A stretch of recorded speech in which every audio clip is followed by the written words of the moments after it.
Welcome back to my channel நண்பா. நம்ம இன்னைக்கு the first son in loving god of all time அனிமோட 13வது எபிசோட பற்றி பார்க்க போகிறோம். இந்த யூ ஃபேங் கிட்ட அப்படி என்னதான் இருக்கோ தெரியல. அவனை எப்ப எல்லாம் நான் பார்க்குறேனோ அப்ப எல்லாம் எனக்கு கெட்ட விஷயமாவே நடக்குது. சரி, என்னுடைய ஒய்ஃப் எங்க போனான்னு தெரியலையே. திடீர்னு அவன் என்ன காணாம போயிட்டா, எங்க இருக்கான்னு தெரியலையேன்னு பார்த்துக்கிட்டு இருக்க. ஹீரோயின் ஒரு இடத்துல உட்காந்துக்கிட்டு சைலண்டா புக்கை படிச்சுக்கிட்டு இருக்கா. இவ தூரத்துல இருந்து பார்க்கறப்பதான் இன்னும் அழகா தெரியறா.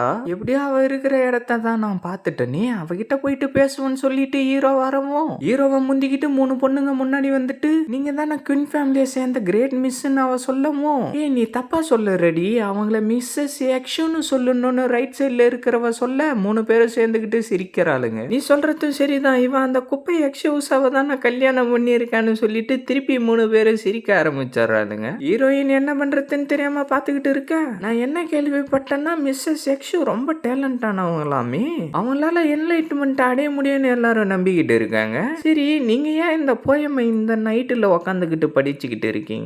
சரி, நீங்க எந்த மாதிரி ஆளுன்றத இந்த போயமை பார்த்தா தெரிய போகுதுன்னு அவ சொல்லிட்டு இருக்க. எல்லாரும் மிஸ்ஸஸ் எக்ஷு படிக்கிற போயம் எல்லாம் ரொம்ப அழகா இருக்கும், ரொம்ப அற்புதமா இருக்கும்னு பேசிக்கிட்டு இருக்காங்க.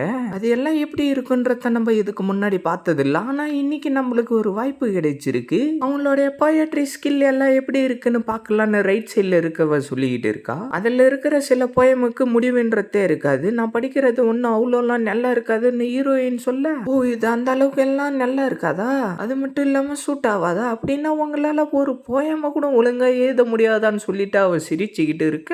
இவங்கள தான் லியான் சிட்டிலே ரொம்ப டேலண்டான பொண்ணுன்னு சொல்லுவாங்க.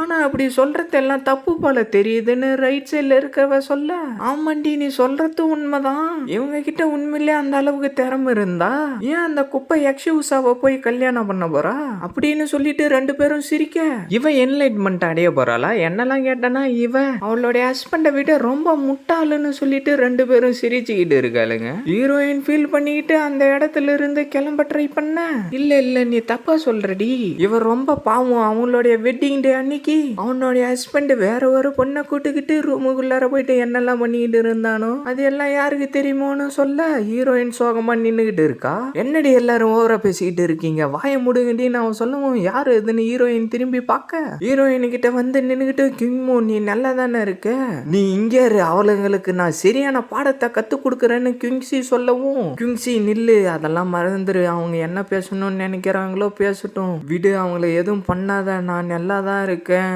டியோ உங்களன்னு கிங்ஸி கடுப்பா சொல்லிக்கிட்டு இருக்க.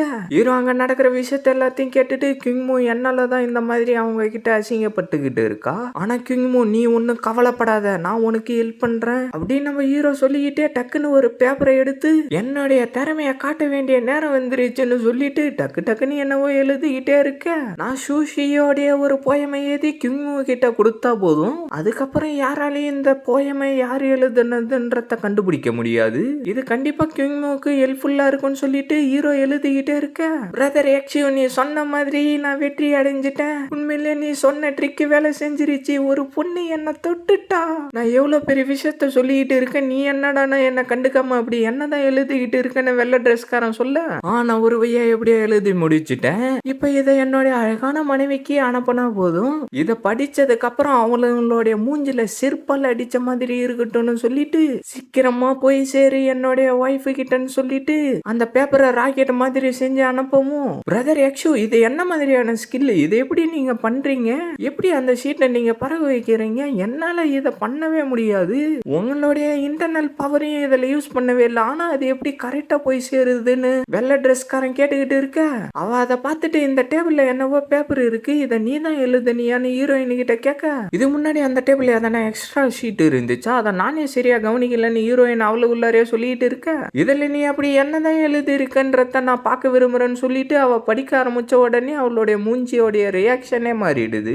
அதுல என்னடி எழுதி இருக்கு, நீ ஏன்டி அதை படிச்சு பார்த்துட்டு திடீர்னு இப்படி எல்லாம் ரியாக்ஷனை கொடுத்துக்கிட்டு இருக்க, சரி அதை கூட நானே படிக்கிறேன்னு சொல்லிட்டு அவ அதை வாங்கிட்டு அதில் இருக்கிறத படிக்க ஆரம்பிச்சு ஆரம்பிக்கிறா. நிலவின் வெளிச்சம் முதலில் வானத்தில் வரும்போது வானத்தில் இருக்கும் கருப்பை எல்லாத்தையும் நீக்கிவிட்டு அழகான நீல நிற வானத்தை உருவாக்குகிறது.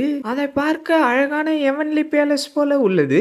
நிலவை போன்ற உன்னுடைய அழகான முகம் என்னை கட்டி இழுக்கிறது தேவதையே. உண்மையில் எனக்கு நிறைய நம்பிக்கை உள்ளது. நிலவு பல்லாயிரம் மைல்கள் தொலைவில் இருந்தாலும் அதனுடைய அழகு நம்மள ரசிக்க முடிகிறது. அது போலதான் நீயும் உள்ளாய் தேவதையே. என்ன இந்த போயம் என்ன இந்த அளவுக்கு நல்லா இருக்கு. இதுல கிங் மூவை தான் மென்ஷன் பண்ணியிருக்காங்க. ஆனா இது எப்படி சாத்தியமாவும்? இவளுக்கு கொடுத்த பட்டத்தை பத்தி நம்ம இப்பதான் தப்பு தப்பா பேசிக்கிட்டு சிரிச்சுக்கிட்டு இருந்தோம். ஆனா இந்த போயமை எப்படி இவ இந்த அளவுக்கு அழகா எழுதி இருக்கா?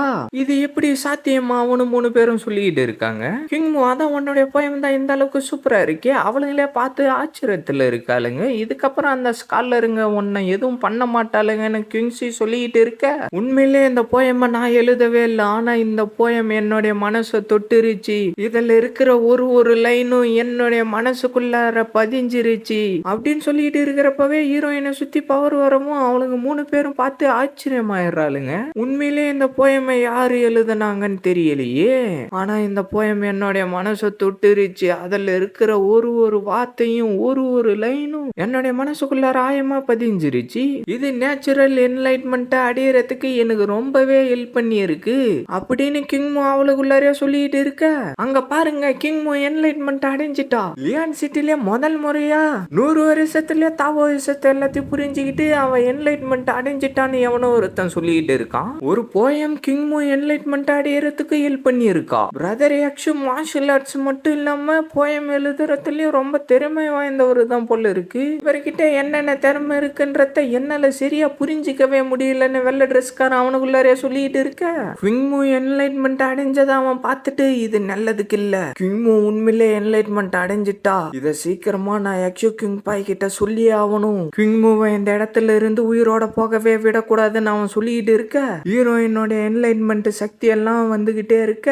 ஹீரோயின் ஒரு வழியா கண்ணை திறக்கவும் அந்த இடத்துல இருந்த தாமரை பூ எல்லாம் திடீர்னு ப்ளூ கலர்ல மாற ஆரம்பிச்சு மேல வர ஹீரோயின் அந்த தாமரை பூவிலே மேல நடந்து போய்கிட்டு இருக்கா.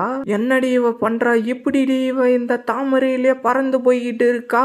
ஆனா இவ இப்ப பார்க்க ரொம்ப அழகா இருக்கான்னு அவளுங்க சொல்லிக்கிட்டு இருக்காளுங்க. ஹீரோயினும் அப்படியே அந்த தாமரையில மேல பறந்து போய்கிட்டு இருக்க. எல்லாரும் நின்னுகிட்டு ஹீரோயினே பார்த்துக்கிட்டு இருக்காங்க. பார்த்தா ஹீரோயினை சுத்தி புதுசா என்னவோ பவர் எல்லாம் வர ஆரம்பிக்குது. திடீர்னு வானத்திலிருந்து பவர் எல்லாம் ஹீரோயின் மேல வந்து பட்டுக்கிட்டு இருக்க.